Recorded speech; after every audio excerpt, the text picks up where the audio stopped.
Olá, bem-vindo. Agora vou contar uma história de horror cósmico. Vou contar uma história sobre a casa abandonada, do autor Lovecraft. Ironia e horror dançam, entrelaçados, como sombras sob a lua. Um mistério envolve a antiga cidade de Providência, onde Paul vagava e a senhora Whitman poetava. Entre árvores secas e muros úmidos, a casa erguia-se, testemunha silente de mortes inexplicáveis. Um terror sutil permeia os corredores, onde almas minguavam antes do seu tempo. Na escuridão do sótão, teias de aranha entrelaçam memórias e objetos, lembranças monstruosas empilhadas. Mas é no porão que o pesadelo se instala, com fungos fantasmagóricos e uma fosforescência que sussurra enigmas. E ali, entre desenhos pálidos, vislumbra-se algo humano, dobrado sob a lareira sinistra. A casa, guardiã de segredos, desafia o tempo, e os murmúrios do passado ecoam na escuridão. A casa abandonada até mesmo dos horrores supremos, raramente a ironia está ausente. Às vezes ela participa diretamente da composição dos acontecimentos, outras vezes só se refere à posição fortuita desses acontecimentos entre pessoas e lugares. O último caso é ilustrado, de maneira esplêndida, por um episódio ocorrido na antiga cidade de Providência, onde, nos últimos anos da década de 1840, Edgar Allan Poe costumava se hospedar com frequência, durante a malograda corte que fez a senhora Whitman, a talentosa poetisa. Em geral, Poe ficava na Mansion House, em Benefit Street, hoje rebatizada como Pousada Golden Valley, cujo teto abrigou Washington, Jefferson e Lafayette, e seu passeio predileto consiste em caminhar na direção do norte, pela mesma rua, até a residência da senhora Whitman e o cemitério da igreja de São João, numa colina próxima. As lápides do século XVIII exerciam sobre ele um fascínio peculiar. Ora, a ironia está em que, nesse passeio tantas vezes repetido, o maior mestre do terrível e do fantástico em todo o mundo era obrigado a passar por uma certa casa do lado leste da rua. Era uma construção antiquada e caindo aos pedaços, pendurada numa ladeira que subia bruscamente, com um enorme quintal abandonado, que datava do tempo em que a região era quase desabitada. Ao que parece, ele nunca escreveu ou falou sobre ela, nem há qualquer indicação de que algum tenha notado. No entanto, para duas pessoas possuidoras de determinadas informações, aquela casa iguala ou supera, em horror, a mais delirante fantasia do gênio que tão a miúde passava por ela inadvertidamente, e se ergue, olhando de soslaio para os passantes, símbolo de tudo quanto é indizivelmente tétrico. A casa pertencia, e, aliás, pertence ainda àquela espécie destinada a atrair a atenção dos curiosos.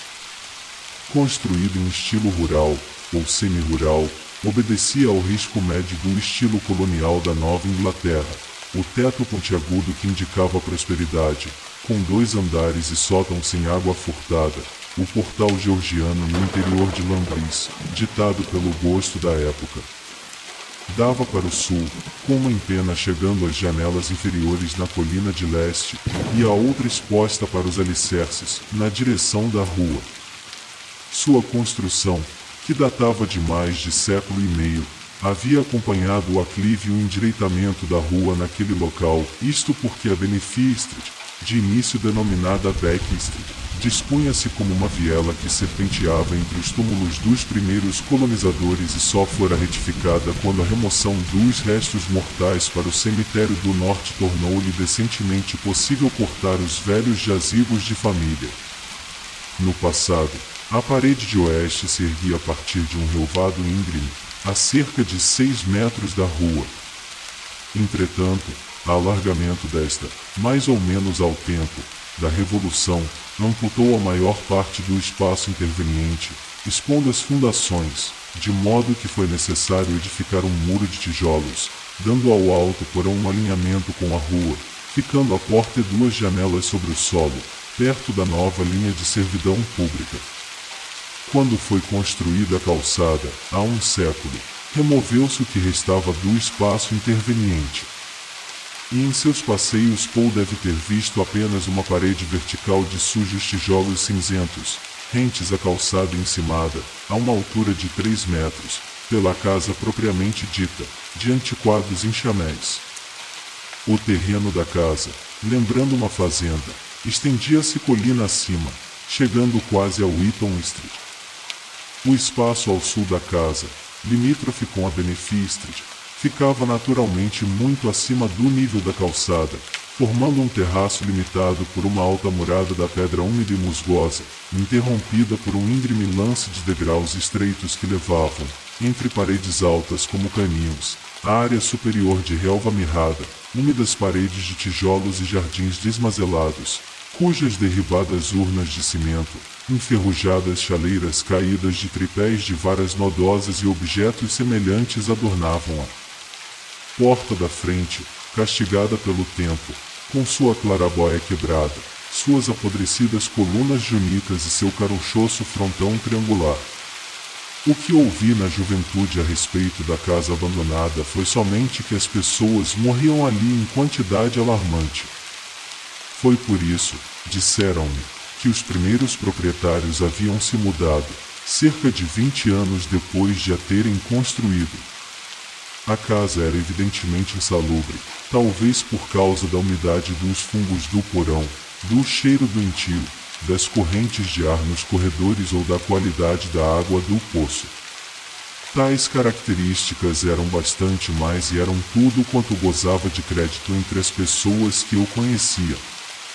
Só os apontamentos de meu tio, o Dr. Eliú Vickley, revelaram-me por fim as conjecturas mais sinistras e mais vagas que alimentavam as crenças de velhos empregados e de pessoas mais humildes, conjecturas que nunca chegaram muito longe e que foram em grande parte esquecidas quando Providence cresceu e se converteu em metrópole moderna, com uma sempre renovada população. O fato é que a casa nunca foi considerada pela parte respeitável da comunidade como sendo mal assombrada em qualquer sentido real. Não havia histórias de correntes arrastadas, lufadas de ar frio, luzes que se apagavam ou rostos que assomavam em janelas.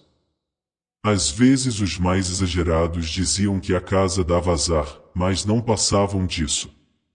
O que era realmente incontestável era que um número assustador de pessoas morria ali, ou, mais exatamente, haviam morrido ali, uma vez que, depois de certos episódios peculiares, havia mais de 60 anos, o prédio tinha ficado abandonado, por pura impossibilidade de alugá-lo. Essas pessoas não tinham sido, de modo algum, abatidas subitamente por alguma causa única. Ao invés disso, era como se sua vitalidade fosse insidiosamente solapada, de modo que cada qual falecia mais cedo, em virtude de qualquer tendência à debilidade que lhe fosse natural.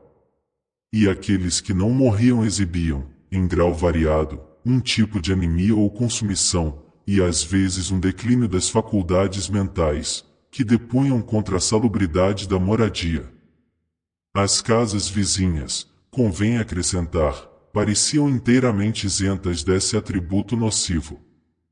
Isso era tudo que eu sabia antes que minhas insistentes indagações levassem meu tio a me mostrar os apontamentos que finalmente nos conduziu à nossa medonha investigação.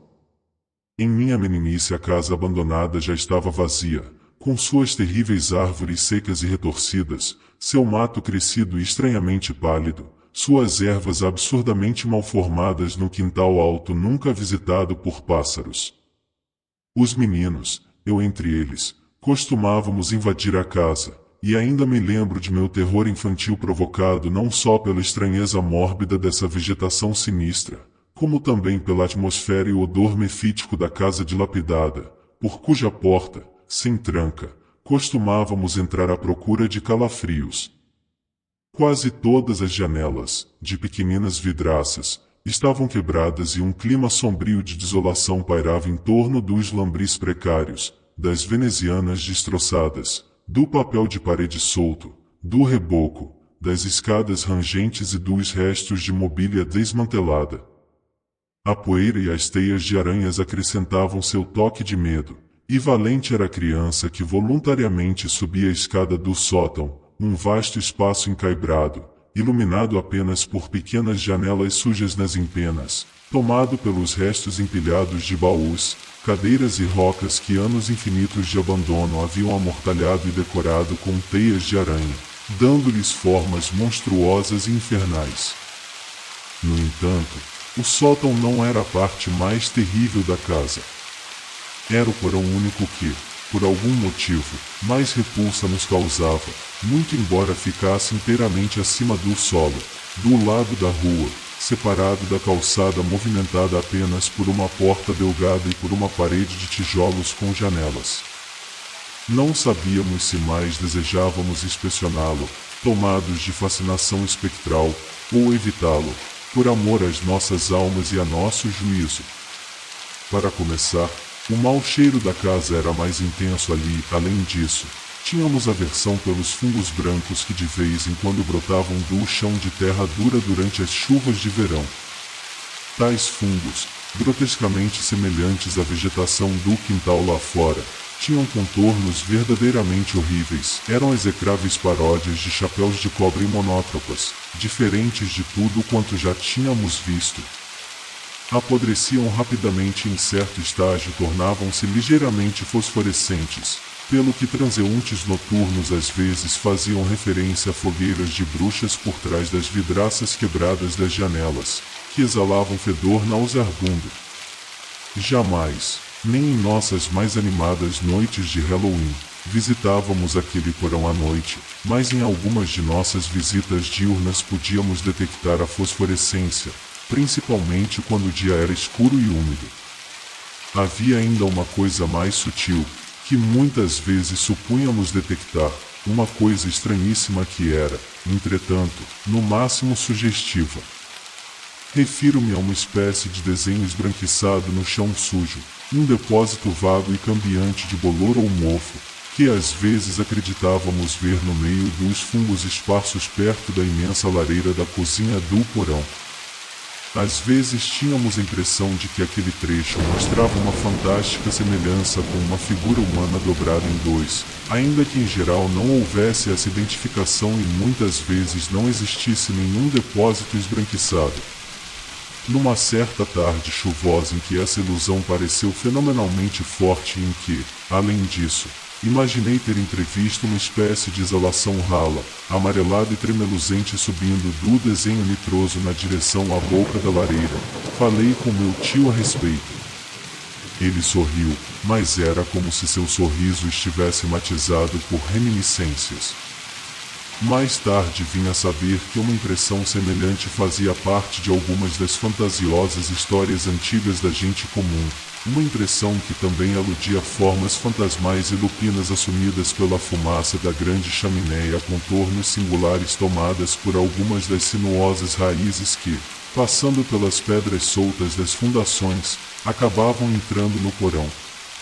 Só quando me fiz adulto foi que meu tio me deu a ler os apontamentos que ele havia coligido com relação à casa abandonada.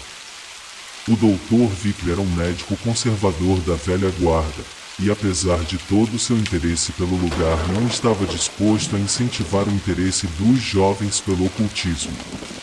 Sua opinião pessoal, que postulava simplesmente um prédio e uma localização de acentuados predicados insalubres, nada tinha a ver com a normalidade. No entanto, ele sabia que se o pitoresco do caso era capaz de despertar seu próprio interesse, haveria de provocar toda a sorte de medonhas associações imaginativas no espírito de uma criança. O médico era celibatário. Um cavalheiro de cabeça branca, de barba raspada, e com reputação local de historiador, que havia frequentemente terçado lanças com controversos guardiões da tradição, como Sidney S. Ryder e Thomas W. Bicknell. Vivia com um criado numa casa georgiana com aldrave e degraus com cantoneiras de ferro, equilibrada lugubremente na subida íngreme da North Court Street, ao lado do antigo tribunal onde seu avô, um primo daquele famoso corsário, o capitão Vickler, que incendiou a escuna armada Gaspei, de Sua Majestade, em 1772, havia votado a 4 de maio de 1776 pela independência da colônia de Rhode Island. A seu redor, na biblioteca úmida, de lambris brancos e bolorentos, rebordo de lareira esculpido e janelas de vidraças pequenas, cobertas de era, estavam as relíquias e as lembranças de sua família antiga, entre as quais havia numerosas alusões dúbias à casa abandonada da Benefit Street. Aquele sítio maléfico não fica longe, pois a Benefit Street corre bem sobre o tribunal, pela encosta da colina que constituiu o primeiro núcleo da cidade. Quando, por fim, minha insistência e meu amadurecimento levaram meu tio a me franquear a história que eu buscava, vi-me diante de uma crônica. Estranhíssima ponto, embora parte dela fosse tortuosa e maçantemente genealógica, corria por todo o relato um fio contínuo de horror melancólico e tenaz, de malignidade sobrenatural, que me impressionaram ainda mais que ao bom doutor. Episódios separados se concatenavam de modo fantástico e pormenores na aparência irrelevantes encerravam minas de hediondas possibilidades. Cresceu em mim uma nova e ardente curiosidade, comparada à qual minha curiosidade infantil era débil e rudimentar. As primeiras revelações conduziram a uma pesquisa exaustiva e, finalmente, aquela investigação assustadora que se mostrou tão desastrosa para mim e os meus. Porque finalmente meu tio insistiu em participar da busca que eu havia iniciado, e depois de uma certa noite naquela casa não saiu dela comigo. Sinto-me só sem aquela alma gentil cujos longos anos só conheceram a honra, a virtude, o bom gosto, a benevolência e o saber. Fiz erguer em sua memória um monumento de mármore no cemitério da igreja de São João, o lugar que Paul tanto amou, a alameda oculta de salgueiros gigantes na colina, onde túmulos e lápides se amontoam placidamente entre o vulto venerável da igreja e as casas e os muros da Benefit Street.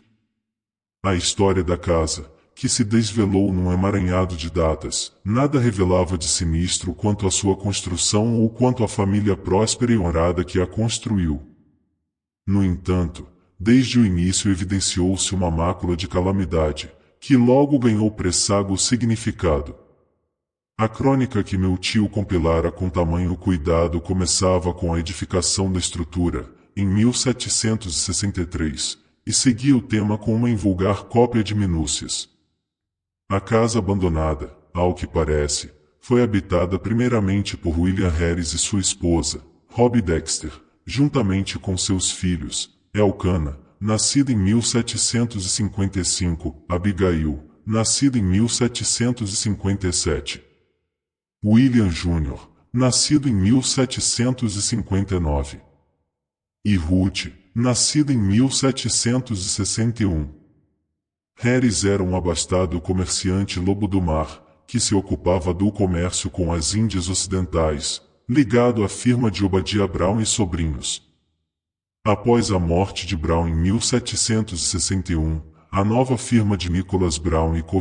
capitão do Brig Prudence, de 120 toneladas, construído em Providência, possibilitando-lhe assim construir a residência com que ele sonhara desde o casamento.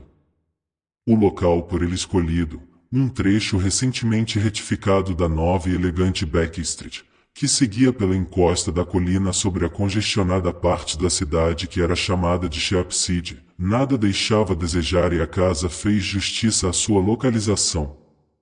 Era melhor que recursos moderados poderiam custear e Harris apressou-se a mudar para ali antes do nascimento de um quinto filho.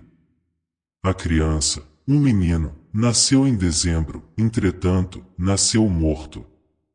Aliás, criança alguma nasceria com vida naquela casa durante 1 século e meio. No mês de abril seguinte, as crianças caíram doentes e Abigail e Ruth morreram antes de findar o mês. O Dr. Job Ives diagnosticou a enfermidade como sendo alguma febre infantil, conquanto outros declarassem que ela mais se assemelhava a uma consumição. De qualquer modo, parecia ser contagiosa, pois Hannah Boven, uma criada, morreu acometida do mesmo mal em junho.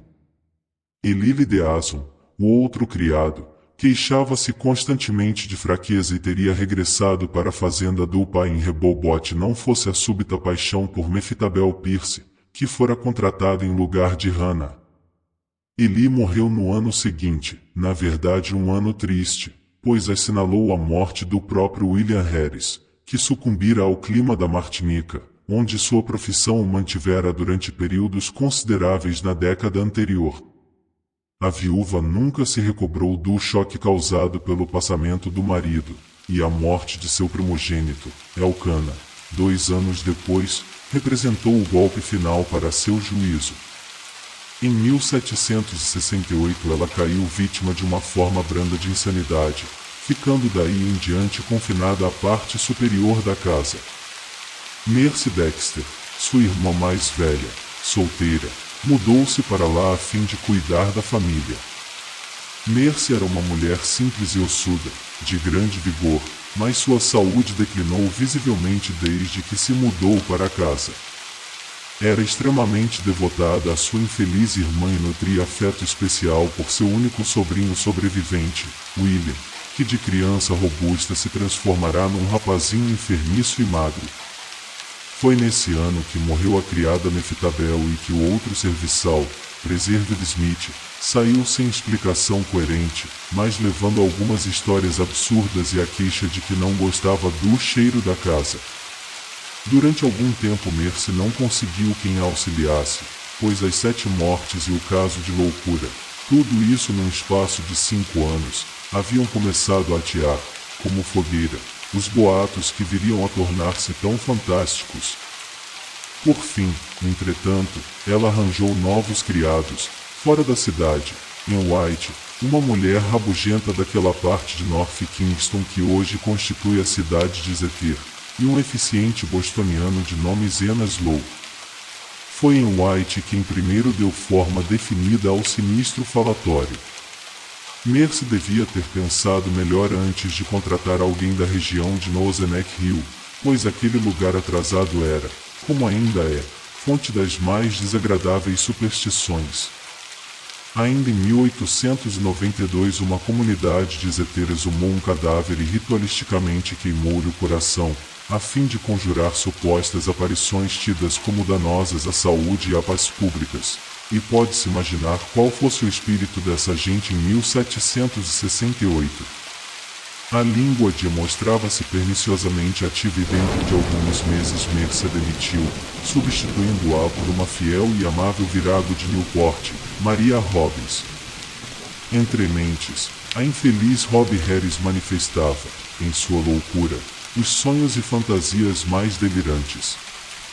Às vezes seus gritos se tornavam insuportáveis, por longos períodos, ela vociferava horrores que obrigavam a que o filho fosse morar temporariamente com o primo, Peleg Harris, no caminho presbiteriano, perto do novo edifício do colégio. O rapaz parecia melhorar de saúde após essas visitas, e fosse Mercy tão sensata quanto bem intencionada, ela o deixaria morar em caráter permanente com Peleg. A tradição hesita em dizer exatamente o que a senhora Harris bradava em suas crises de violência, ou melhor, os relatos são de tal modo extravagantes que se desmentem pelo puro absurdo. De certo parecerá absurdo dizer que uma mulher que aprenderá apenas os rudimentos do francês gritasse durante horas num rude dialeto daquela língua, ou que essa mesma pessoa, que vivia sozinha e protegida, se queixasse com desvario de uma coisa que a vigiava e a mordia. Em 1772 morreu o criado Zenas e quando a senhora Harris ouviu a notícia gargalhou com um prazer chocante, inteiramente fora de seu feitio. No ano seguinte ela própria morreu e foi sepultada ao lado do marido no cemitério do norte. Ao rebentar a guerra com a Grã-Bretanha, em 1775, William Harris, a despeito de seus tenros 16 anos e de sua débil constituição, logrou alistar-se no exército de observação, sob o comando do general Greene, e a partir de então não deixaram de melhorar sua saúde e seu prestígio. Em 1780, servindo como capitão das forças de Rhode Island em Nova Jersey, sob o comando do coronel Angel, ele se casou com Febetfield, de Elizabethton, levando-a para Providência ao dar baixa com honras no ano seguinte. O retorno do jovem soldado não foi aureolado de total felicidade. A casa, é verdade, estava ainda em bom estado, e a rua fora alargada e tivera seu nome mudado, de Beck Street para Benefit Street. No entanto, a compleição outrora robusta de Mercy Dexter havia sofrido um curioso e prostarante alquebramento, de modo que ela era agora uma figura derreada e patética, de voz cava e palidez desconcertante, atributos partilhados em grau singular pela única criada que restava, Maria. No outono de 1782 Phoebe Harris deu à luz uma filha natimorta e no dia 15 do mês de maio seguinte, Mercy Dexter despediu-se de uma vida útil, austera e virtuosa. Por fim convencido da natureza radicalmente insalubre de seu domicílio, William Harris tomou medidas para deixá-lo e fechá-lo para sempre. Tomando aposentos temporários para si e sua mulher na recém-inaugurada pousada Golden Valley, ele providenciou a construção de uma nova casa, melhor, na Westminster Street, na parte da cidade que se desenvolvia do outro lado da Ponte Grande. Ali, em 1785, nasceu-lhe um filho, Dudley, e ali a família residiu até que as invasões do comércio fizeram com que atravessassem outra vez o rio e novamente transpusessem a colina, instalando-se na Angel Street, no bairro residencial mais novo de East Side, onde em 1876 o falecido Archer Harris construiu sua suntuosa, mas medonha mansão, em estilo francês. Tanto William como Phoebe sucumbiram à epidemia de febre amarela de 1797, porém Dudley foi criado pelo primo Ratone Harris, filho de Peley. Ratone era homem de espírito prático e alugou a casa de Benefit Street, a despeito do desejo de William de mantê-la vazia. Considerava obrigação sua aproveitar ao máximo todas as propriedades de seu tutelado e não se preocupava com as mortes e as moléstias, que causavam tantas mudanças de moradores, ou com a crescente aversão que em geral era votada à casa. É provável que ele tenha sentido apenas contrariedade quando, em 1804, o Conselho Municipal determinou-lhe que fumigasse a casa com enxofre, alcatrão e cânfora, devido às polêmicas mortes de 4 pessoas, presumivelmente causadas pela epidemia de febre amarela, que já então esmorecia. Diziam que a casa tinha um cheiro pestilento. O próprio Dudley pouco pensava na casa, pois ao crescer tornou-se corsário e serviu com distinção no Vigilant, sob o comando do capitão Carrone, na guerra de 1812. Voltou ileso, casou-se em 1814 e tornou-se pai naquela memorável noite de 23 de setembro de 1815, quando um vendaval fez com que as águas da Bahia cobrissem meia cidade e empurrou pela Westminster Street uma chalupa alta, cujos mastros quase bateram nas janelas dos Harris, numa afirmação simbólica de que o menino, Welcome, era filho de marinheiro.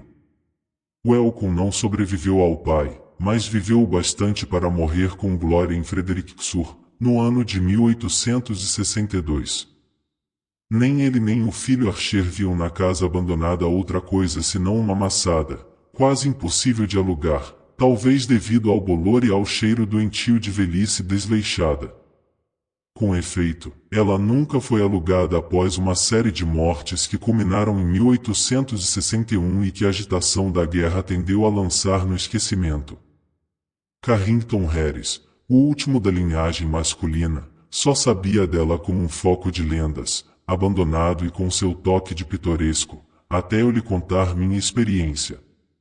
Ele tivera a intenção de demoli-la e construir no terreno um edifício de apartamentos, porém depois de meu relato decidiu deixá-la como estava, instalar encanamento e alugá-la. Até hoje não tem tido dificuldades para conseguir locatários. O horror havia desaparecido. Bem se pode imaginar como os anais dos Harris me impressionaram. Naquela crônica contínua, parecia-me espreitar um malefício persistente, os fatos mais antinaturais que já me tinham sido dado conhecer.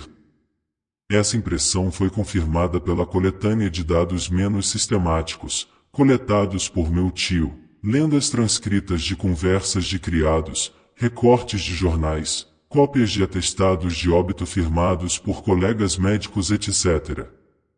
Não há possibilidade de eu divulgar todo esse material, uma vez que meu tio era um incansável colecionador de antigualhas e se interessava profundamente pela casa abandonada. No entanto, poderei fazer referência a vários tópicos dominantes, que atraem a atenção devido ao fato de aparecerem em muitas fontes diversas. Por exemplo, em seu Disse que Disse, os criados eram quase unânimes em atribuírem ao porão fungoso e mal cheiroso da casa uma vasta supremacia no tocante à influência maléfica. Havia criadas, principalmente em White, que não usavam a cozinha do porão e pelo menos 3 histórias bem definidas se referiam aos estranhos contornos quase humanos ou diabólicos assumidos pelas raízes ou manchas de bolor naquela área. Essas últimas narrativas interessaram-me profundamente, em virtude do que eu mesmo tinha visto na meninice, mas ficou-me a impressão de que o alcance de cada caso havia sido em grande parte obscurecido por acréscimos provenientes do folclore local. Com suas superstições de Zeter, foi White quem propalara a história mais fantástica e ao mesmo tempo mais consistente. Afirmava ela que debaixo da casa deve estar enterrado um daqueles vampiros, os mortos que conservam sua forma corporal e se nutrem do sangue ou do hálito dos vivos, cujas hediondas legiões soltam à noite seus vultos ou espíritos rapinantes. Para se destruir um vampiro, dizem as comadres, é preciso exumá-lo e queimar seu coração, ou pelo menos atravessar com uma estaca aquele órgão, e a insistência obstinada de Anne no sentido de que se desse uma busca sob o porão desempenhara papel importante em sua demissão. Suas histórias, no entanto, gozavam de ampla aceitação, tanto mais porque, com efeito, a casa situava-se em terras utilizadas no passado para sepultamentos. Para mim o interesse despertado por essas histórias baseava-se menos nessa circunstância do que na maneira peculiarmente apropriada como coincidiam com algumas outras coisas, a queixa do criado Preserved Smith, ao deixar o emprego, de que alguma coisa havia sugado sua respiração de noite, Preserved precedera em e nunca tinha ouvido falar dela, os atestados de óbito de vítimas da febre em 1804, firmados pelo Dr. Chad Hopkins, segundo os quais todas as 4 pessoas falecidas estavam inexplicavelmente sem sangue, e as passagens obscuras dos delírios da pobre Robbie Harris, nas quais ela se queixava dos dentes afiados de uma presença de olhos vítreos, semivisível. Por mais livre de infundadas superstições que eu seja, essas coisas provocavam em mim uma sensação singular, intensificada por 2 recortes de jornal, bastante separados pelo tempo, que diziam respeito a mortes ocorridas na casa abandonada. Um deles era o Providence Gazette and Country Journal, de 12 de abril de 1815, o outro do Daily Transcripts and Chronicle, de 27 de outubro de 1845. Ambos pormenorizavam uma circunstância espantosamente sinistra, cuja duplicação era extraordinária. Ao que parece, em ambos os casos os mortos, em 1815, uma delicada anciã chamada Stanford, em 1845 um mestre-escola de meia-idade, de nome Eleazar Durfey, ficaram horrivelmente transfigurados, com os olhos vidrados, teriam tentado morder a garganta do médico assistente. Ainda mais enigmático, porém, foi o episódio final, que pôs fim às tentativas de alugar à casa uma série de mortes por anemia, precedida por loucura progressiva durante a qual os pacientes astuciosamente atentavam contra a vida dos parentes, mediante incisões no pescoço ou nos pulsos. Isso foi em 1860 e 1861, pouco depois de meu tio haver começado a clinicar. E antes de partir para a frente de luta ele havia escutado muita coisa da boca de colegas mais velhos. O fato realmente inexplicável era a maneira como as vítimas, pessoas ignorantes, pois a casa mal cheirosa, que todos mais evitavam, não mais podia ser alugada a outra classe de gente. Balbuciavam maldições em francês, língua que não poderiam de modo algum ter estudado. Aquilo fazia lembrar a infeliz Robbie Harris, quase um século antes, e tanto impressionou meu tio que ele começou a coletar informações históricas sobre a casa, depois de escutar, algum tempo após sua volta da guerra, o primeiro relato em primeira mão dos doutores Chase e Whitmarsh. Na verdade, eu percebia que meu tio havia refletido longamente sobre a questão e que se comprazia com meu próprio interesse, um interesse receptivo e compassivo que lhe permitia discutir comigo assuntos que para outras pessoas só constituiriam motivos de risota. Sua fantasia não fora tão longe quanto a minha, mas ele acreditava que o lugar era rico de potencialidades imaginativas e digno de nota como inspiração no campo do grotesco e do macabro. De minha parte, eu estava disposto a encarar o assunto com a máxima seriedade e comecei imediatamente a não só analisar os dedos existentes como a acumular outros novos, tanto quanto possível. Conversei com o idoso Archer Harris, então proprietário da casa, muitas vezes antes de sua morte em 1916, e obtive, tanto dele quanto de sua irmã solteira Alice, ainda viva, uma corroboração autêntica de todos os dados de família que meu tio havia coligido.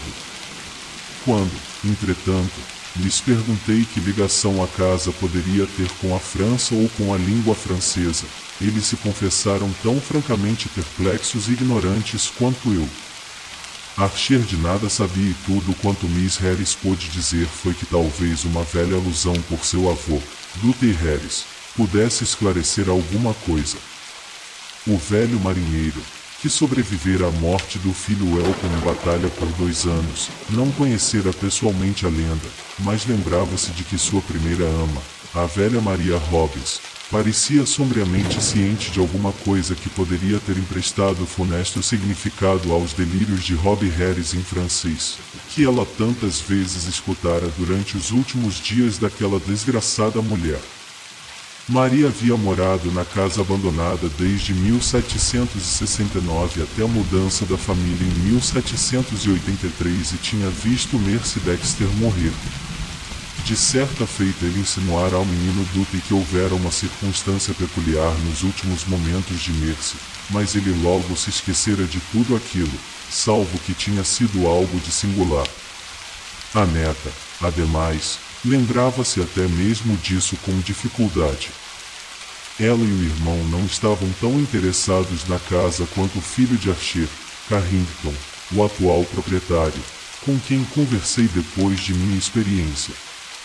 Havendo obtido da família Harris toda a informação que ela podia proporcionar, voltei a atenção para os antigos registros e anais da cidade, com ardor mais ferrenho do que meu tio demonstrara ocasionalmente no mesmo Mister.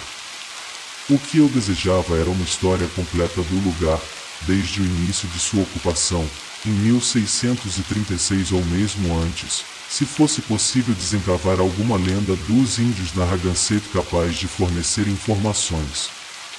Descobri, de saída, que o terreno tinha feito parte da longa faixa concedida originariamente a John Throckmorton. Era uma dentre várias faixas semelhantes que começavam na Town Street, à beira do rio, e que subiam pela colina até uma linha que corresponde hoje, grosso modo, a Hope Street.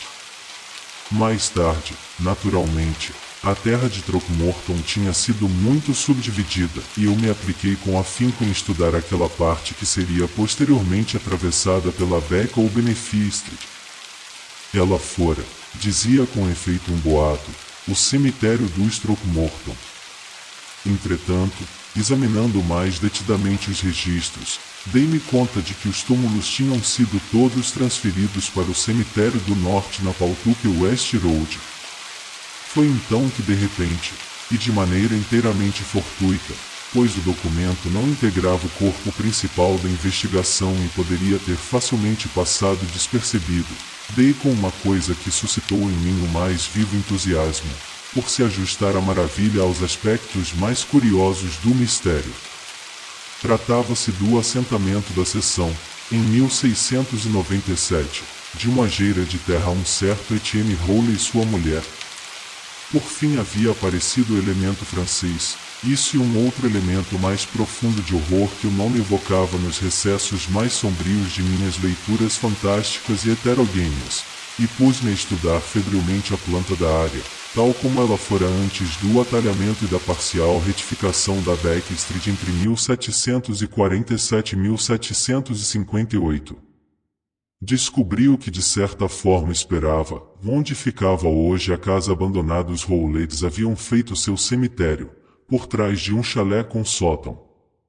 Não existia qualquer registro de transferência de túmulos daquele sítio. O documento, na verdade, terminava de modo assaz confuso e fui obrigado a vasculhar tanto a Sociedade Histórica de Rhode Island quanto a Biblioteca Shepley antes de conseguir descobrir uma porta que o nome Etienne Roulet pudesse destrancar. Por fim, descobri uma coisa, e uma coisa de significado tão vago, mas monstruoso, que me dispus incontinenti a examinar o porão da casa abandonada com redobrado e excitado rigor. Os Roulets, ao que parecia, tinham chegado em 1696 de East Greenwich, na margem ocidental da Baía de Narragansett. Eram huguenotes de Calde e haviam encontrado muita oposição antes que os conselheiros municipais os autorizassem a se estabelecer na cidade. A impopularidade os perseguira em East Greenwich, para onde tinham ido em 1686, após a revogação do Edito de Nantes, e dizia-se que a causa da antipatia ia além de meros preconceitos racionais e nacionais ou dos litígios de terras que contrapunham outros franceses aos ingleses, em rivalidades que nem o governador Andros podia solucionar. Contudo, seu ardoroso protestantismo, ardoroso demais. Havia quem murmurasse, e sua evidente aflição ao serem praticamente expulsos da vila haviam-lhe propiciado um refúgio, e o corpulento Etienne Roulet, menos dado à agricultura que à leitura de livros estranhos e à confecção de estranhos diagramas, ganhou um cargo de escriturário no armazém do cais de Pardon Tillinghast, no extremo sul da Town Street. Entretanto, ocorrerá uma briga mais tarde, talvez 40 anos depois, após a morte do velho Roulet, e ninguém parecia ter tido notícias da família depois disso. Durante um século ou mais, parecia, os Roulets tinham sido bastante lembrados e discutidos frequentemente, como vividos incidentes na vida pacata de um porto de Nova Inglaterra. O filho de Etienne, Paul, um sujeito arrogante cujo comportamento imprevisível provavelmente provocara a briga que havia dado fim à família, constituía, particularmente, fonte de especulações.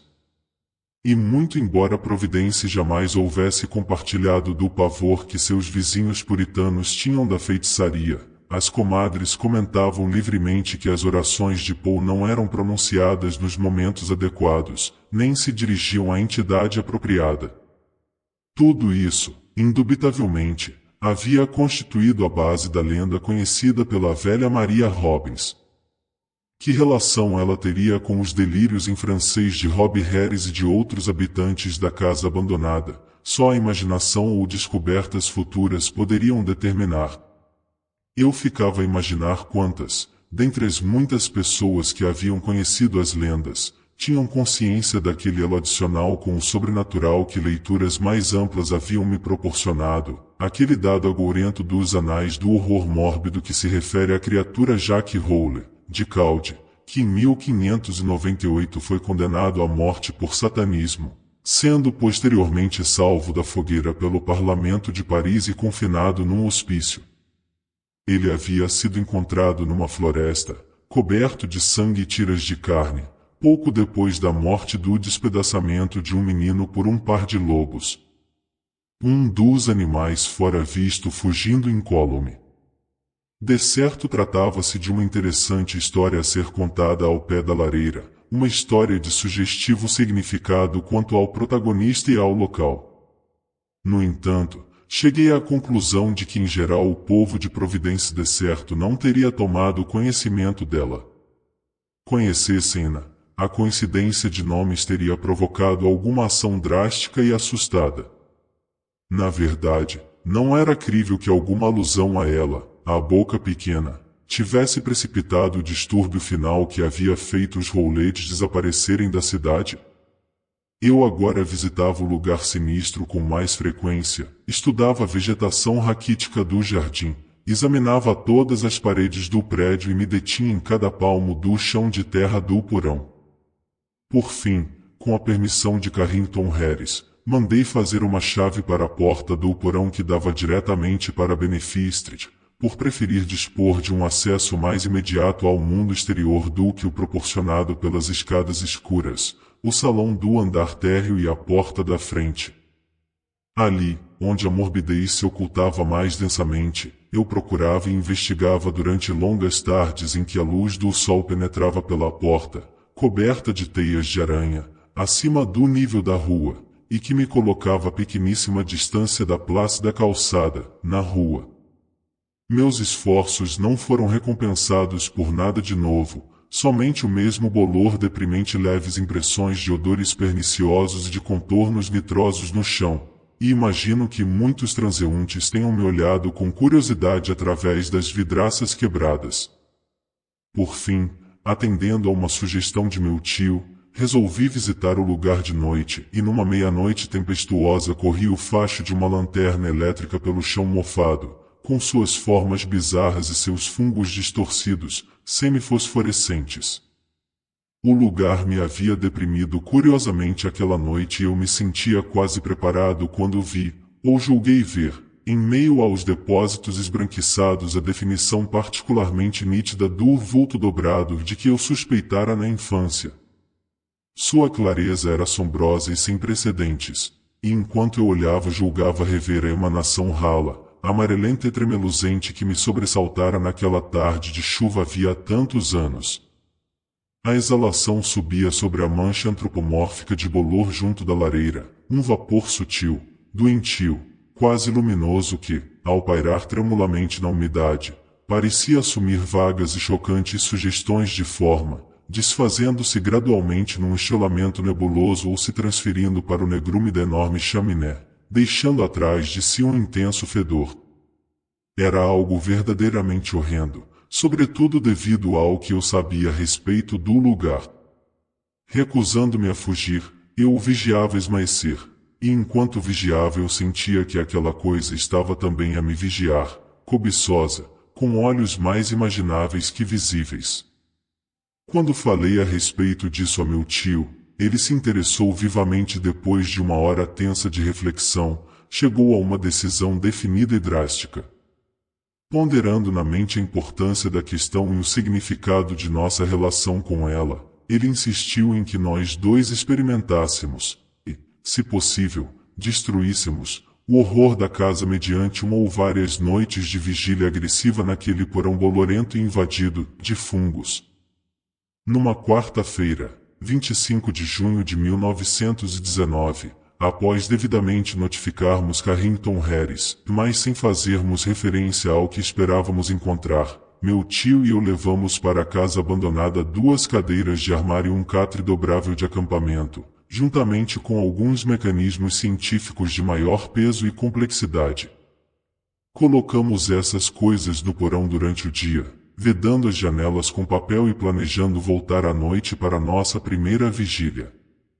Havíamos aferrolhado a porta entre o porão e o andar térreo, e como possuíamos uma chave da porta externa, podíamos deixar ali nosso dispendioso e delicado aparelhamento, que havíamos obtido em segredo e elevado preço, tantos dias quantos fossem necessários. Era nossa intenção ficarmos de atalaia, juntos, até altas horas e depois vigiarmos até de madrugada, um de cada vez, em turnos de 2 horas. Enquanto um de nós estivesse de alerta, o outro repousaria no catre. O espírito de liderança natural com que meu tio obteve os instrumentos, nos laboratórios da Universidade Brown e no armeiro da Cranston Street, e com que instintivamente assumiu a direção de nosso empreendimento representou um maravilhoso comentário sobre a vitalidade e a resistência potenciais daquele homem de 81 anos. Ele o Viple viverá segundo as leis higiênicas que pregava como médico, E não fosse o que sucedeu mais tarde, ele ainda hoje estaria aqui, em pleno vigor. Só 2 pessoas suspeitam do que aconteceu, Carrington Harris e eu. Tive de contar a Harris porque ele era o proprietário da casa e merecia saber o que havia saído de lá. Acresce que o havíamos avisado com antecedência a respeito de nossa investigação, e depois do desaparecimento de meu avô achei que ele me compreenderia e me ajudaria em algumas explicações públicas, de necessidade vital. Carrington ficou muito pálido, mas concordou em me auxiliar e decidiu que agora poderia alugar a casa com segurança. Dizer que não estávamos nervosos naquela noite chuvosa da vigília seria um exagero a um só tempo grosseiro e ridículo. Não éramos, como já disse, de maneira alguma infantilmente supersticiosos, mas o estudo científico e a reflexão nos haviam ensinado que o universo conhecido de 3 dimensões abarca uma fração ínfima de todo o cosmos de substância e energia. Naquela casa, um grande número de indícios, proveniente de numerosas fontes autênticas, apontava para a existência tenaz de certas forças de grande poder e, no que tange ao ponto de vista humano, excepcional malignidade. Declarar que verdadeiramente acreditávamos em vampiros ou lobisomens seria uma assertiva levianamente genérica. Mais correto seria dizer que não estávamos dispostos a negar a possibilidade de certas modificações desconhecidas e ainda não classificadas de força vital e matéria atenuada. Tais modificações se dariam com certa raridade no espaço tridimensional devido à ligação mais estreita desse espaço com outras unidades espaciais, mas ocorreriam suficientemente perto da fronteira de nosso espaço para nos proporcionar manifestações ocasionais que, por falta de um adequado ponto de observação, talvez nunca possamos vir a compreender. Em suma, julgávamos, meu tio e eu, que um conjunto incontroverso de fatos apontavam para alguma influência persistente na casa abandonada. Essa influência podia ser atribuída a um ou outro dos rudes colonos franceses de 2 séculos passados e ainda atuava através de leis desconhecidas de movimento atômico e eletrônico. O registro da história da família de Howler parecia comprovar que ela possuía uma afinidade anormal com círculos externos de entidade, domínios sombrios pelos quais a gente normal sente apenas repulsa e terror. Não seria de imaginar, então, que as rixas daqueles anos remotos da década de 1730 houvessem acionado algumas forças cinéticas no cérebro mórbido de um ou mais deles, principalmente no do sinistro Paul Howler, que obscuramente haviam sobrevivido aos corpos assassinados e haviam continuado a atuar em algum espaço multidimensional segundo as linhas originais de força determinadas por um ódio desvairado contra a comunidade invasora. Tal fato não constituía de certo uma impossibilidade física ou bioquímica à luz de uma nova ciência que inclui as teorias da relatividade e da ação intraatômica. Podia-se facilmente imaginar um núcleo alienígena de substância ou energia, informe ou não, conservado vivo por meio de subtrações imperceptíveis ou imateriais da força vital ou dos tecidos e fluidos corporais de outros seres vivos, mais palpavelmente vivos, nos quais ele penetra e com cuja trama às vezes se funde completamente. Ele poderia ser ativamente hostil ou poderia obedecer tão somente às cegas motivações da autoconservação. Em todo caso, tal monstro seria necessariamente, em nossa ordem de coisas, uma anomalia e uma intrusão, cuja extirpação constitui dever primacial de todo homem que não seja inimigo da vida, da saúde e da sanidade do mundo. O que nos desconcertava era a nossa inteira ignorância quanto ao aspecto que teria a coisa. Nenhuma pessoa sã jamais a vira, poucas haviam sentido de maneira definida. Poderia ser energia pura, uma forma etérea e fora da esfera da substância, ou poderia ser parcialmente material, alguma massa desconhecida e equívoca de plasticidade, capaz de metamorfosear-se à vontade em aproximações nebulosas do estado sólido, líquido ou gasoso, ou mesmo em estados tenuemente instáveis. a mancha antropomórfica de bolor no chão, a forma do vapor amarelado e a curvatura das raízes de árvores de algumas histórias antigas. Tudo isso atestava pelo menos uma conexão remota e reminiscente com a forma humana. No entanto, até que ponto essa similitude poderia ser representativa ou permanente, ninguém era capaz de afirmar com qualquer grau de segurança.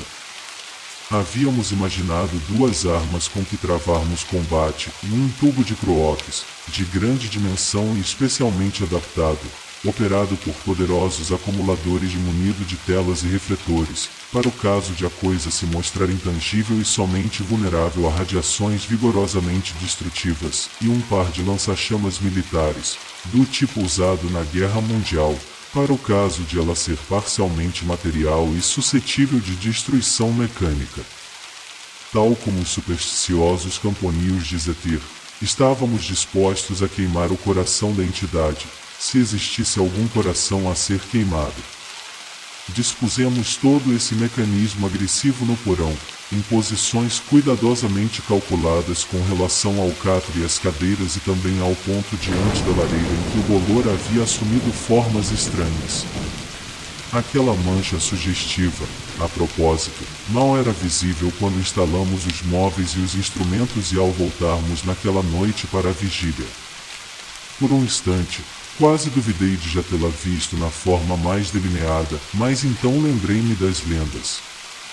Nossa vigília no porão teve início às 10 da noite, hora de verão, e à medida que se desenrolava não víamos perspectiva de vir a ser frutífera. O brilho da luz dos postes de iluminação pública, batidos pela chuva, e a ligeira fosforescência dos execráveis fungos deixavam entrever a pedra úmida das paredes, das quais haviam desaparecido todos os vestígios de caiação, o chão de terra dura, molhado, fétido e manchado de mofo, com seus fungos obscenos, os restos apodrecidos do que havia sido bancos, cadeiras e mesas, assim como outras peças de mobília mais despedaçados, as tábuas pesadas e os caibros robustos do piso do andar térreo. Decrépita porta de tábuas que se abria para desvãos e quartos, sob outras partes da cama, a esboroada escada de pedra, com seu arruinado corrimão de madeira, e a grosseira e cavernosa lareira de tijolos enegrecidos, onde enferrujados fragmentos de ferro revelavam a presença, no passado, de ganchos, cães de lareira, espeto, suporte de chaleira e um guarda-fogo para o caldeirão de cozer. Todas essas coisas mais nosso catre e as cadeiras rudimentares, bem como o pesado e deletério instrumentar que havíamos trazido.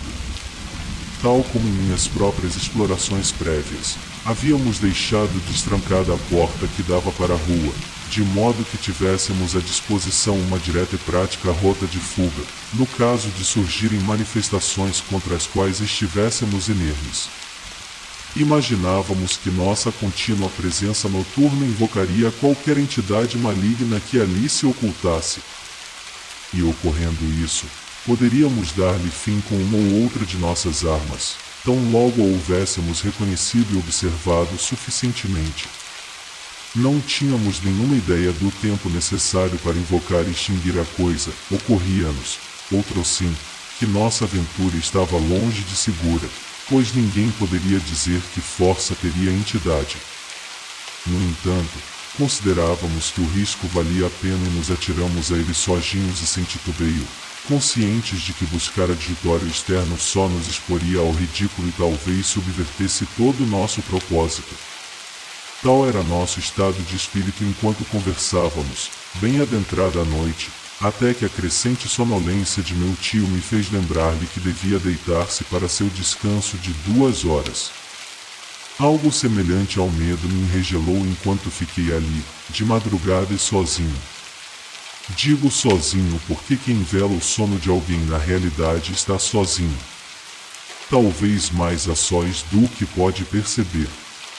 Meu tio ressonava pesadamente, sendo suas profundas inalações e exalações acompanhadas pela chuva lá fora e pontuadas por outro som, enervante e distante, de águas que pingavam, pois se a casa era repulsivamente úmida mesmo em tempo seco, debaixo daquela tempestade parecia nada menos que um pântano. Eu estudava a alvenaria solta e antiga das paredes, à luz dos fungos e dos raios débeis que penetravam da rua, através das janelas enteladas, e em dado momento, quando a atmosfera nociva do lugar estava para me nausear, abri a porta e olhei para um lado e outro da rua, regulando meus olhos com coisas familiares e as narinas com um ar saudável. Nada ocorrerá ainda que me recompensasse a vigília, e eu bocejava repetidamente, com a fadiga sobrepujando a apreensão. O sono agitado de meu tio chamou-me então a atenção. Ele se havia virado inquietamente no catre várias vezes na segunda metade da primeira hora, mas agora respirava com invulgar regularidade, emitindo de vez em quando um suspiro que tinha muitas características de um gemido abafado. Dirigi para ele a luz de minha lanterna elétrica e encontrei seu rosto voltado de lado. Levantando-me e passando para o outro lado do catre, acendi novamente a luz para verificar se ele demonstrava algum sinal de dor. O que vi deixou-me surpreendentemente nervoso, em vista de sua aparente trivialidade. Deve ter sido tão somente a associação de uma circunstância singular com a natureza sinistra de nossa localização e de nossa missão, pois de certo a circunstância, em si mesma, nada tinha de assustador ou antinatural. Ocorria apenas que a expressão facial de meu tio, perturbada sem dúvida pelos sonhos estranhos que nossa situação induzia, traía considerável agitação e não parecia de maneira alguma característica dele. Sua expressão habitual era de calma bondosa e cortês, ao passo que agora emoções variegadas pareciam lutar dentro dele. Creio, de modo geral, que terá sido sobretudo essa variedade que mais me perturbou. Enquanto arfava e se mexia, com crescente agitação e com olhos que começavam agora a se abrir, meu tio parecia ser não um, porém vários homens e deixava a impressão de uma curiosa alienação de si mesmo. Imediatamente ele se pôs a resmungar, e não gostei do jeito de sua boca e de seus dentes enquanto ele falava. De início as palavras eram indistintas, mas logo, com um violento sobressalto, reconheci nelas alguma coisa que me encheu de gélido terror até lembrar a extensão da educação de meu tio e as intermináveis traduções que ele havia feito de artigos antropológicos e folclóricos da Revue des Deux Mondes. Pois o venerável Eliú Viple estava resmungando em francês e as poucas frases que eu conseguia distinguir relacionavam-se aos mais sinistros mitos que ele já vertera da famosa revista parisiense. De repente, bagas de suor começaram a se formar na testa do homem adormecido e ele sentou-se de um salto, meio desperto. A algaravia em francês transformou-se num grito em inglês e a voz rouquenha bradou, excitada, minha respiração, minha respiração. Ele despertou então inteiramente, voltando a expressão facial ao estado normal, agarrou-me e começou a relatar um sonho cujo significado maior eu só podia conjecturar com uma espécie de pasmado terror. Disse-lhe que havia passado, como que flutuando, de uma série de imagens oníricas bastante convencionais a uma cena cuja estranheza não podia ser relacionada a nada do que ele algum dia lera. Era deste mundo, e ao mesmo tempo não, uma irreal confusão geométrica da qual se podiam ver elementos de coisas familiares nas mais raras e perturbadoras combinações. Havia uma insinuação de imagens curiosamente desordenadas, superpostas umas às outras, um arranjo em que os dados essenciais, de tempo e de espaço, pareciam dissolvidos e misturados do modo mais ilógico. Nesse vórtice caleidoscópico de imagens fantasmais havia ocasionalmente instantâneos, se é válido utilizar a analogia fotográfica, de singular clareza, mas inexplicável heterogeneidade. Em certo momento meu tio acreditou jazer numa cova aberta, descuidadamente escavada, com uma multidão de rostos coléricos, emoldurados por grenhas e chapéus de 3 bicos, que o olhavam de má catadura. Depois achou estar no interior de uma casa antiga, aparentemente, mas os pormenores e os habitantes se modificavam constantemente, e ele jamais podia estar seguro quanto aos rostos ou ao mobiliário, ou mesmo quanto ao próprio cômodo, uma vez que as portas e as janelas pareciam num estado de fluxo tão intenso quanto os objetos presumivelmente mais móveis. Era esquisito, fantasticamente, e meu tio falou quase com humildade, como se de certa forma não esperasse que eu lhe desse crédito, quando declarou que dentre os rostos estranhos muitos apresentavam inconfundivelmente os traços da família Harris. E durante todo o tempo havia uma sensação pessoal de asfixia, como se alguma presença difusa se houvesse espalhado por seu corpo e tentasse apossar-se de seus processos vitais. Estremeci ao pensar nesses processos vitais, fatigado como estavam por 81 anos de funcionamento contínuo, em conflito com forças desconhecidas das quais a organização mais jovem e mais robusta bem poderia ter medo. Daí a um instante, porém, refleti que sonhos são sonhos e nada mais e que aquelas visões inconfortáveis poderiam ser, no máximo, apenas a reação de meu tio às investigações e às expectativas que ultimamente vinham excluindo tudo mais de nossos espíritos. Também a conversa logo ajudou a dissipar minha sensação de singularidade. Daí a pouco eu próprio cedi aos bocejos e concluí que chegará a minha vez de dormir. Meu tio parecia agora completamente desperto e acolheu bem seu período de vigília, muito embora o pesadelo ousisse despertado muito antes de terminado seu tempo de repouso. Adormeci rapidamente e vi-me de imediato perseguido por sonhos muitíssimo perturbadores. Eu sentia, em minhas visões, uma solidão cósmica e abissal, com hostilidade assomando de todos os lados e se abatendo sobre a prisão em que eu me achava confinado. E eu parecia amarrado e amordaçado, agoniado pelos gritos ressoantes de multidões distantes, sedentas de meu sangue. Vi o rosto de meu tio, com associações menos agradáveis do que em horas de vigília, e recordo minhas inúteis tentativas e esforços para gritar.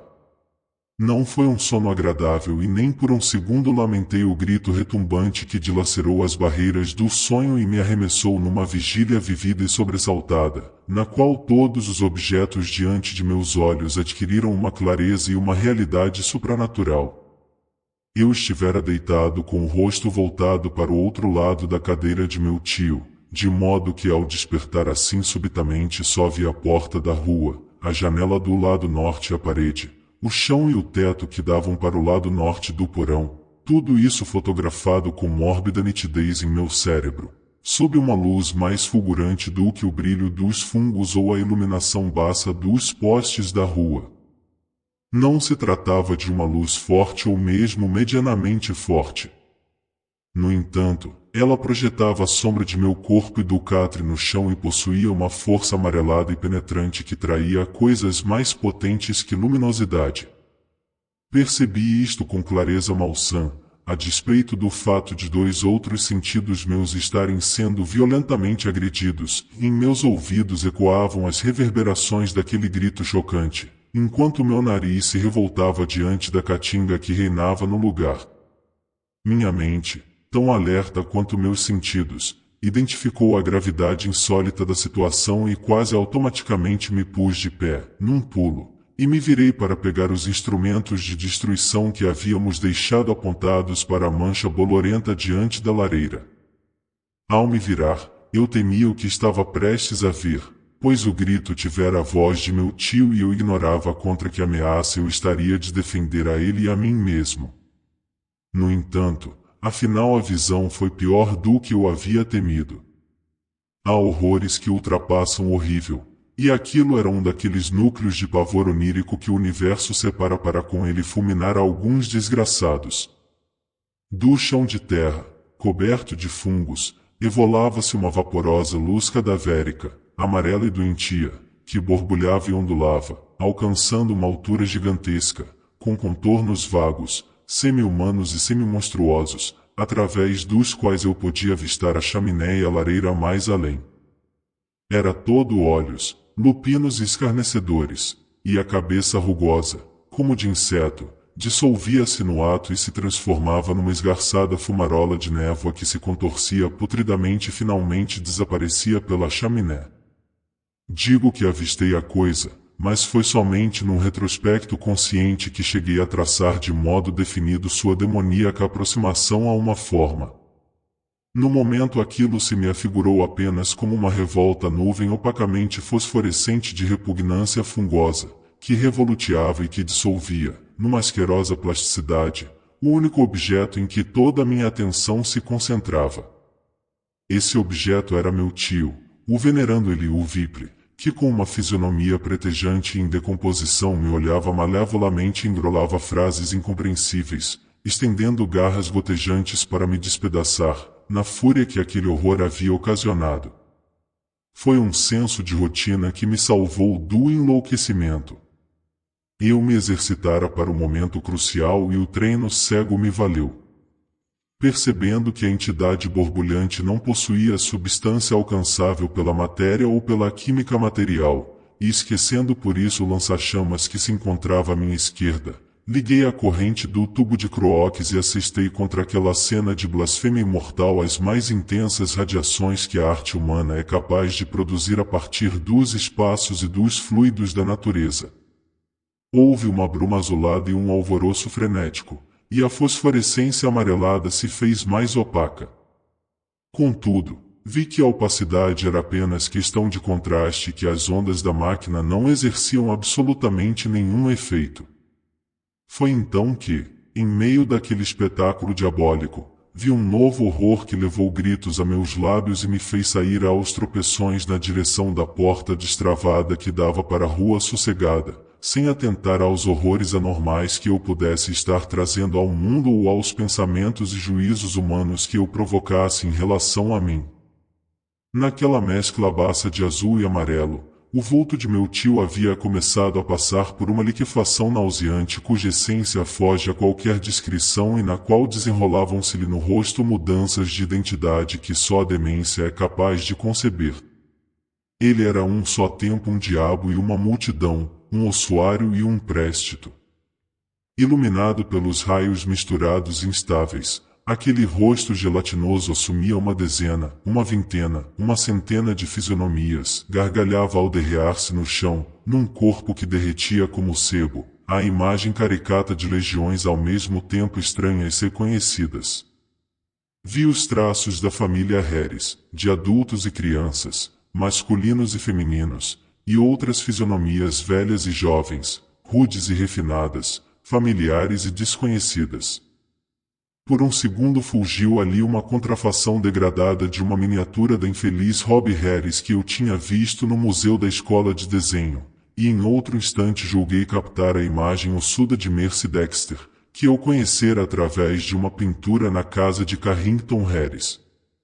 Tudo aquilo era indescritivelmente pavoroso, já perto do fim, quando uma curiosa mistura de semblantes de criado e de bebê cintilaram perto do chão fungoso, onde se espalhava uma poça de graxa esverdeada. Foi como se os semblantes cambiantes lutassem entre si e se esforçassem por formar contornos semelhantes aos do rosto bondoso de meu tio. Apraz-me pensar que ele existiu naquele momento e que tentou despedir-se de mim. Tenho a impressão de haver soluçado um adeus em minha própria garganta ressecada, enquanto me precipitava para a rua, com um fiapo de graxa a me seguir pela porta até a calçada encharcada. O resto é nebuloso, horrendo. Não havia viva alma na rua molhada, nem existia no mundo uma só pessoa a quem eu ousasse narrar o acontecido. Saí caminhando a esmo em direção ao sul, passando por College Hill e pelo Ateneu, desci a Hopkins Street e atravessei a ponte para a zona comercial, onde edifícios atos pareciam proteger-me como as coisas materiais modernas protegem um mundo de portentos antigos e malsãos. Depois a aurora acinzentada apontou a leste, silhuetando a colina arcaica e suas torres veneráveis, chamando-me ao local onde meu trabalho terrível ainda estava por terminar.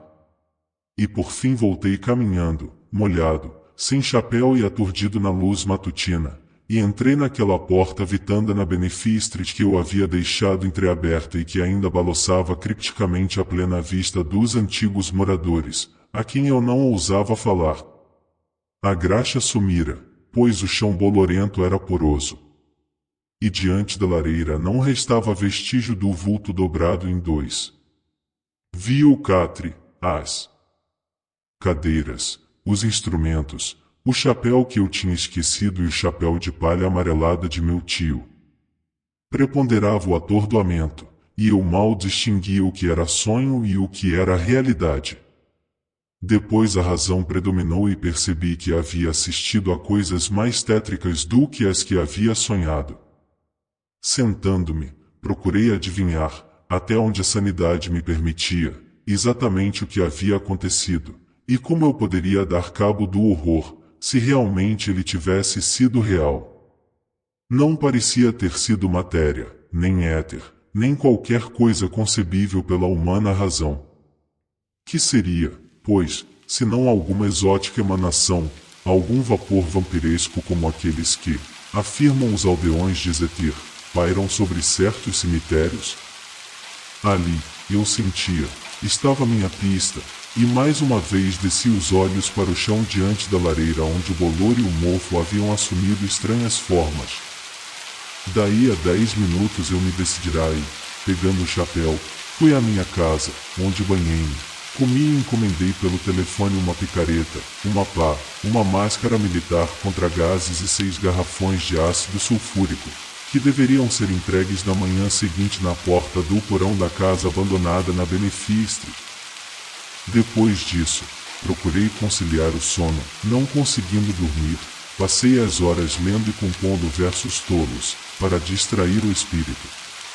Às 11 horas da manhã, comecei a cavar. Fazia sol e isso me agradava. Ainda estava só, porque por mais que temesse o horror desconhecido que procurava, eu mais receava contar a alguém o que havia acontecido. Mais tarde, só contei a Harris por pura necessidade e porque ele havia escutado histórias estranhas da boca de anciãos, o que não o predispunha a acreditar em tudo aquilo. Enquanto eu revirava a terra negra e mal cheirosa diante da lareira, com minha pá fazendo escorrer uma viscosa sânia amarela dos fungos brancos que ela decepava, estremecia ao pensar no que poderia vir a exumar. Alguns segredos da terra não são bons para a humanidade, e aquele parecia ser um deles. Minha mão tremia perceptivelmente, mas eu prosseguia, e depois de algum tempo meti-me na grande cova que havia cavado. Ao se aprofundar o buraco, que teria quase 2 metros de lado, o fedor aumentou e já não me restava qualquer dúvida de que estava na iminência de estabelecer contato com a coisa demoníaca cujas emanações haviam atormentado a casa durante século e meio. Eu ficava a imaginar como seria, qual sua forma e sua substância, que tamanho eu poderia ter adquirido depois de longas eras de absorção de vidas. Por fim saí do buraco e dispersei a terra amontoada, dispus os garrafões de ácido em 2 lados da cova, de modo que quando necessário eu os pudesse despejar pela abertura em rápida sucessão. A partir daí, comecei a lançar terra só para 2 lados, trabalhando mais devagar e colocando a máscara contra gases quando o mau cheiro aumentou. Eu me sentia quase fora de mim pela proximidade de alguma coisa denominável no fundo da cova.